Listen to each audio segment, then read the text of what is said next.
Nas Pro juga yang turut mendukung supaya acara bisa terselenggara. Dan kita sudah bisa pastikan akan hadir nanti 3 negara, Argentina, Jepang, dan Arab Saudi, ditambah Indonesia sebagai tuan rumah, jadi ada 4. Acara dilakukan di Velodrome setelah kita survei dan cari lokasi acara yang berstandar internasional dan juga tanggalnya pas. Karena kita cari tanggal harus sesuai dengan FIFA Matchday. Argentina, Jepang, Arab Saudi hanya mau datang kalau di dalam FIFA Matchday. Karena pemain-pemainnya juga sedang mengikuti liganya masing-masing. Tapi kita sudah sepakati di Velodrome, seperti tadi disampaikan, tanggal 30 Januari sampai dengan 2 Februari. Kami sebagai federasi, targetnya tidak muluk-muluk. Saya pesan kepada Coach Hector, kepada pelatih timnas futsal, agar berikan yang terbaik. Kalau kita nanti melawan Argentina, kalaupun tidak menang, tentu kita berjuang dengan baik. Tapi kita harus bisa mengukur menjadi reality check. Kesiapan futsal Indonesia sekarang sudah di level mana? Kemarin kita sudah juara ASEAN. Kita bisa dengan percaya diri bilang Indonesia adalah raja futsal di Asia Tenggara. Tapi level berikutnya kemana? Ke level Asia, ke level Piala Dunia. Nah, ini adalah impian-impian yang kita ingin kejar berikutnya. Tapi kita harus tahu, harus benar-benar melihat kalau melawan mantan juara dunia kita di mana posisinya. Kalau melawan Jepang yang juga sudah pernah juara Asia 4 kali, Indonesia posisinya di mana. Sehingga kita tahu apa yang harus kita persiapkan. Dan lebih dari itu, tahun depan 2026 Indonesia juga menjadi tuan rumah AFC. Jadi harapan kami dengan tahun ini kita menyelenggarakan Four Nations World Series melawan negara-negara kuat, dan 1 tahun ini juga banyak program-program yang nanti kami akan umumkan untuk persiapan timnas kita. Harapannya di awal tahun depan Januari 2026 kita selenggarakan AFC di Indonesia dan kita bisa mendapatkan hasil yang terbaik di sana. Jadi ini bagian dari rangkaian persiapan timnas menuju AFC. Ya, kalau kita lihat sebenarnya komunikasi kami dengan Federasi Argentina sudah dilakukan dari bulan Juli mungkin ya, Juli tahun lalu, bahkan sebelum kita juara ASEAN. Jadi Argentina sebenarnya sudah melirik Indonesia, apalagi dengan kita juara ASEAN. Kalau Jepang, karena pelatih timnas Jepang sekarang, Coach Ken, itu dulu adalah pelatih timnas Indonesia. Jadi setelah beliau dipilih di Jepang, kita komunikasi juga dan muncul ide untuk mengundang Jepang. Nah, setelah itu kita pikir-pikir daripada mengundang satu persatu negara, kenapa nggak kita sekalian bikin kompetisi aja, 4 negara sekaligus, supaya lebih seru. Dan itu berhasil kita wujudkan dan nanti akan kita laksanakan akhir bulan ini. Dan lebih dari itu, kami di federasi juga punya rencana, kegiatan seperti ini harus menjadi rutin.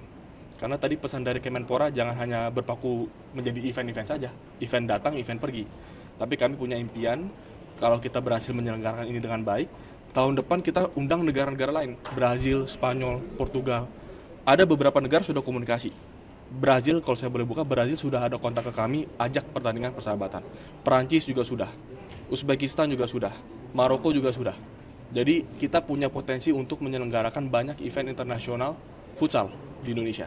Karena dengan kita juara ASEAN, Indonesia sekarang sudah masuk ke radar negara-negara papan atas di futsal dunia. Dan ini yang kita harapkan ke depan. Masih terpaku di kota-kota besar. Memang kalau kesiapan venue tadi kami juga dapat arahan dari Mas Wamen dan dari Kemenpora juga ada atensi soal itu. Kita mengupayakan komunikasi juga dengan Pemda-Pemda supaya ini menjadi tanggung jawab bersama. Kalau bicara dari kami di federasi, tentu kami banyak didukung oleh Kemenpora. Kami memang ingin mengembangkan liganya lebih kuat. Dan liga futsal itu sistemnya belum home and away. Jadi kita 1 minggu kumpul di mana, kemudian minggu depan ke kota yang lain. Di musim kali ini kami dorong bahkan sampai ke Jayapura. Ya, kita dorong sampai kegiatannya di Jayapura, di Makassar, di Aceh. Memang akan costly bagi para klub. Dan ini memang kami terus komunikasi dengan klub supaya klub-klub juga siap dengan hal ini. Tapi salah satu tujuannya adalah memang membawa futsal lebih dekat kepada masyarakat. Dan dengan kita keliling-keliling itu, kami juga dari federasi menugaskan Coach Hector dan tim kepelatihan untuk ikut. Jadi sebelum pertandingan, beberapa hari sebelumnya itu pelatih timnas futsal itu keliling ke sekolah-sekolah, kumpulin atlet-atlet pelajar, pelatih-pelatih di level bahkan di level sekolah untuk diskusi, untuk bisa sharing ilmu. Dan kami berterima kasih banyak juga kompetisi pelajar yang sudah diselenggarakan oleh swasta. Yang saya dengar tahun ini bahkan ada beberapa kompetisi nasional tingkat mahasiswa. Jadi kita sedang perbaiki piramida futsal. Supaya kalau kita mau mengincar impian juara Asia, juara dunia bahkan, itu mungkin masih 10 tahun, 20 tahun, 30 tahun dari sekarang. Tapi fondasinya kita bangun dari sekarang. kalau misalkan nih Indonesia menargetkan bisa juara dunia 20 tahun dari sekarang, berarti atlet-atlet yang nanti akan memperkuat Indonesia untuk bisa jadi juara dunia, usianya sekarang berapa? Jangan-jangan usianya masih 6 tahun, 5 tahun, 6 tahun, 7 tahun, masih SD.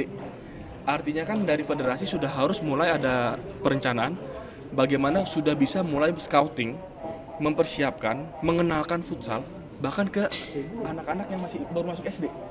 Karena mereka inilah yang kita harus persiapkan 10 tahun, 20 tahun ke depan supaya nanti siap kita bisa juara Piala Dunia. Kalau saya sih bayangkan juara Piala Dunia masih agak jauh ya. Kalau juara Asia mungkin bisa 10 tahun dari sekarang, harapan kami ya. Kita juara ASEAN, Asia Tenggara saja kita menunggu 14 tahun. Mungkin kalau juara Asia menunggu lagi 10 tahun lagi, saya nggak tahu. Tapi kita persiapkan lebih baik lagi. Piramidanya juga kita perbaiki lagi. Ya baik, progres kesiapan ya Bang? Baik, Ya, kita dalam kondisi prima, karena kemarin kita juga baru juara di level ASEAN, juara AFF.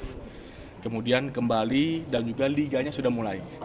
Dan ini juga kami harus mengakui dan berterima kasih kepada para klub, karena klub-klub di Liga Futsal lah yang berhasil membina pemain-pemain dengan baik. Saya suka bilang kalau pemain timnas Indonesia 3 bulan di timnas, hanya 3 bulan dalam 1 tahun.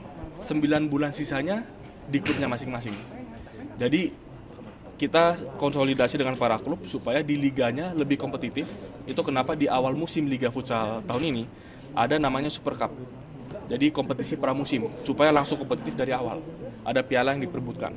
Jadi dengan ada kompetisi dari awal di liga, pemain-pemain kita yang timnas yang juga ada di liga itu selalu diasah. Sambil kita juga tetap scouting pemain-pemain lain yang belum masuk timnas tapi punya potensi. Jadi kondisi pemain-pemain saya yakin kondisi fisiknya prima.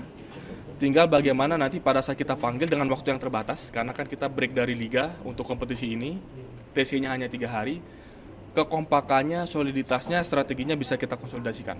Dan pelatih kami, Coach Hector, keliling terus memantau liga dan berkomunikasi dengan pelatih-pelatih para klub.